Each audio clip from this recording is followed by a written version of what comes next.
It is a question many people might be asking today. Where were you on January 6, 2021, when the Capitol riots took place? Our next guest was in the middle of it all. Scott Wong is a reporter for The Hill and joins us now to tell us about that day. Good morning, Scott. Thanks for joining me. Good morning. Thanks for having me. So tell us how your day started. You knew a protest was going to happen. You were getting ready to go to work, but what were you expecting that day to be like? Well, I remember having a conversation with my wife just that morning, who asked me, do you really need to be going into the Capitol today? There obviously had been, COVID outbreaks in the Capitol. They were trying to limit numbers of people there. And she knew that there were going to be protests outside the Capitol. And what I told her was, look, the Capitol is the safest building in Washington, D.C., perhaps the safest building in America, with armed guards standing watch at every moment, 24 hours of the day.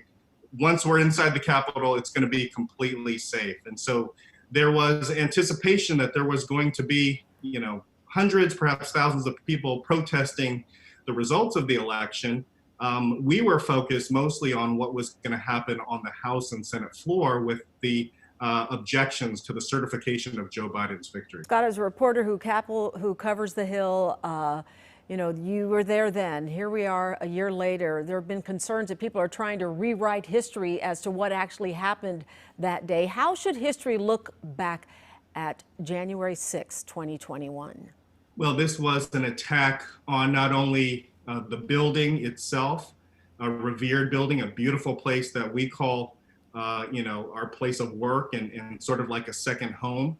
But it was also an attack on democracy and the constitutional process of certifying the election. This was an attempt to block that certification of Joe Biden's victory in a legitimate election and to try to keep Donald Trump in power. And we're still learning the facts of that. That is this investigation that the Select Committee is continuing to carry out today. We're learning details even day by day about what was happening behind the scenes. We sort of know what was happening in front of the Capitol in those violent conflicts. Now we're starting to peel back the curtain a little bit and find out what were the communications that were happening between the White House with some of the organizers of the protests, with people in the Capitol, lawmakers who were in effort to try to block the certification of Joe Biden's victory. And we are continuing to learn more and more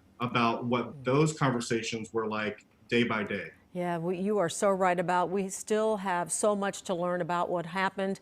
You were there then. You are joining us today on this anniversary. I want to thank you for joining us and sharing your story with us. Scott Wong, a reporter with The Hill. Have a good day.